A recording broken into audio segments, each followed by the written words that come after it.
Hello everyone, welcome to Theology Thursday. Now before I begin my contribution for this week, I just want to reassure the authorities that no restrictions were broken in the making of this video. It might look like I've travelled many miles, but ministers everywhere usually try and get away after the busyness of Holy Week and Easter. And we were due to get away for a short break down to North Devon, staying at a holiday camp between Ilfracombe and Combe Martin. This now, of course, has been cancelled, and so this year we'll have to rely on our memories. It's a lovely bit of the world, of course, but the reason for speaking about it now is that there are a couple of places on the coastline there in North Devon that in the past I've often found quite spiritual. I do not know about you, but I often find the sea quite a spiritual place. I think it helps that when you're by the sea, the problems of the world are all literally behind you, and this can help us focus more on God. But I also think there's something about the vastness of the sea, looking out towards the horizon, that speaks about one of the two big words that I want to talk about for Theology Thursday today. These words speak about two fundamental characteristics of God that I think are always important to hold in mind, but especially so in these unprecedented times. The first word is transcendence. When we speak about God, we're speaking about something that is more, that is beyond our understanding. When I look out to the sea, I can sometimes catch a glimpse of this more, when I realise that this vast ocean before me is but a drop in a bucket to God.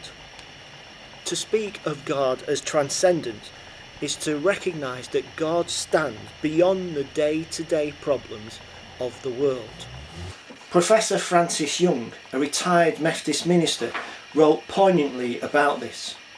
At the time she wrote the piece, she spoke about her severely disabled son, Arthur, and the struggles that this had led to. She wrote about how she has needed faith in a God who is beyond the problems of the world, who is not overwhelmed by the fragility of life. A God, in other words, who is transcendent and impassable.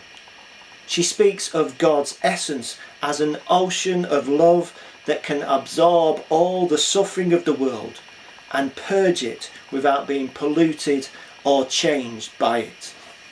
But the challenge of a transcendent God, a God who is out there, a God who is beyond, can at times seem remote. A God who is transcendent can all too easily be ignored. But God's transcendence is not the only thing theologians have wanted to say. Our second big word for today is immanent. I would like to illustrate this word with a story from the Bible which ties our two key words together.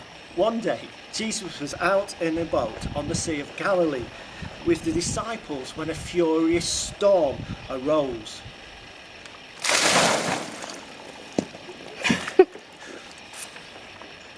There were vast waves overwhelming them all.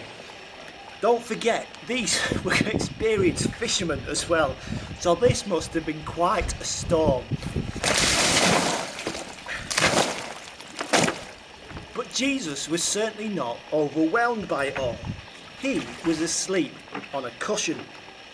When they woke him, he quietened the waves with a simple command, and the disciples were astounded, asking, "Who is this? Even the wind and the waves obey him." Well, there we see someone who is beyond understanding, but also, and this is utterly crucial, also intimately involved in their daily existence. When they wake Jesus, they ask him, "Don't you care if we all drown?" And of course the answer is obviously clear.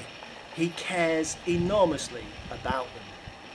The immanence of God describes the fact that the divine is manifested in the material world. Or in English, that God is not just out there, but is also intimately involved in our day-to-day lives. The immanence of God is seen supremely in the doctrine of the incarnation, of Jesus becoming flesh and living among us as one of us. Pastorally, I think there is an important lesson here for all of us in these ideas. When someone is hurting, they will need friends who are willing to share with them in their pain, who will weep with them. But people who are hurting will also need someone who is able to stand outside the immediacy of their pain. Someone who is there for them, but not overwhelmed by whatever they are going through. Through the extraordinary circumstances that we are all currently experiencing, I think it's very important to hold on to both the transcendence and the immanence of God. When we are separated from each other, and especially from our support networks, when everything that is happening starts to overwhelm us, we need to remember that this does not overwhelm God. But as I described on Sunday, we must also remember that Jesus is here in the midst of the coronavirus crisis.